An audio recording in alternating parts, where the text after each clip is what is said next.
वंदे मातरम की कोई म्यूजिक नहीं है। इसलिए सीरियल में अलग तरीके से म्यूजिक बजती है, फिल्मों में अलग तरीके से बजती है, पॉलिटिकल पार्टियों की रैली में अलग म्यूजिक होती है, कार्यक्रमों में अलग म्यूजिक होती है। आज तक वंदे मातरम की म्यूजिक भी फिक्स नहीं हुई।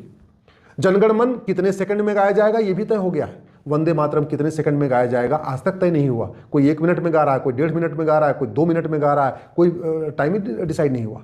वंदे मातरम खड़े होकर गाना है, क्योंकि ये कानून कहता है वंदे मातरम खड़े होकर कहना है। वो चूंकि कानून में हमने वंदे मातरम को शामिल नहीं किया, इसलिए खड़े होकर गाना अनिवार्य नहीं है। वंदे मातरम का अपमान करने पे 3 साल की सजा होगी, फाइन भी लगेगा, ये कानून कहता है। लेकिन जनगण मन का अपमान करने पे 3 साल की सजा होगी। जनगण मन खड़े होकर गाना है, और अगर अपमान किया जनगण मन का तो 3 साल की सजा होगी और साथ में फाइन भी लगेगी। लेकिन वंदे मातरम का अपमान करने पे कोई सजा नहीं होगी, क्योंकि हमने वंदे मातरम को कोई कानूनी दर्जा दिया ही नहीं, न राष्ट्रगान घोषित किया, न राष्ट्रगीत घोषित किया। जबकि संविधान सभा में 24 जनवरी 1950 को प्रस्ताव पास हुआ था कि इसको समान दर्जा मिलेगा। इसीलिए मैंने PIL फाइल किया। कोर्ट ने सरकार को नोटिस भी जारी किया है। मामला आज पिछले 2017 से कोर्ट में चल रहा है। अब मैं माननीय प्रधानमंत्री जी को धन्यवाद देता हूं कि उन्होंने वंदे मातरम को एक बहुत गंभीरता के साथ लिया है और संसद में चर्चा कर रहे हैं। लेकिन मुझे लगता है वंदे मातरम के साथ न्याय तभी होगा जब वंदे मातरम को भी भारत का राष्ट्रगान घोषित कर दिया जाए। आप सोच रहे होंगे कि राष्ट्रगान तो ऑलरेडी जनगण मन है, तो दुनिया के कई देशों में 2 राष्ट्रगान है, 3 राष्ट्रगान है, 4 राष्ट्रगान है।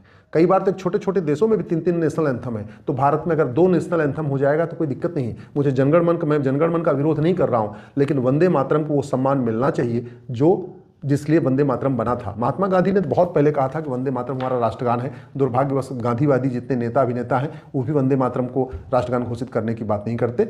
अब चूंकि माननीय प्रधानमंत्री जी ने इस विषय पे आगे आके कुछ महत्वपूर्ण निर्णय लिया है, संसद में चर्चा हो रही है, तो अब लगे हाथ संसद में बिल पेश होना चाहिए और वंदे मातरम को राष्ट्रगान घोषित कर देना चाहिए, जिससे कि जो भारत के संविधान में फंडामेंटल ड्यूटी में भी लिखा हुआ है कि सब लोग भारत के नेशनल एंथम का सम्मान करेंगे, तो कोई अपमान नहीं कर पाएगा। और फिर कोई वंदे मातरम का अपमान करेगा तो उसको भी सजा होगी। अगर वंदे मातरम को नेशनल एंथम डिक्लेयर नहीं कर रहे, नेशनल सॉन्ग डिक्लेयर कर रहे हैं, तो फिर संविधान के आर्टिकल 51A को भी बदलना पड़ेगा और इसमें भी लिखना पड़ेगा कि नेशनल एंथम, नेशनल सॉन्ग दोनों गाना हमारी ड्यूटी है, दोनों का सम्मान करना हमारा ड्यूटी है। सरकार जो भी निर्णय करे, लेकिन अब समय आ चुका है कि वंदे मातरम को एक कानूनी दर्जा दे। जब तक कानूनी दर्जा नहीं दिया जाएगा, जब तक वंदे मातरम का अपमान करने पर सजा का प्रावधान नहीं होगा, तब तक कभी इधर से, कभी दाएं से, कभी बाएं से कोई तथाकथित सेकुलर, कोई तथाकथित कुछ और आके वंदे मातरम का अपमान करते रहेंगे, जो बिल्कुल ठीक नहीं है। देश का बंटवारा हो चुका है, वंदे मातरम का बंटवारा हो चुका है। अब समय आ चुका है कि देश को तो हम एक नहीं कर सकते, लेकिन जो वंदे मातरम को 1937 में नेहरू जी ने काटा था, वो जो कटिंग किया था वो ठीक हटा दिया जाए और पूरा का पूरा वंदे मातरम सभी स्कूलों में गाया जाए, ऑफिसेज में गाया जाए, लोकसभा राज्यसभा में गाया जाए।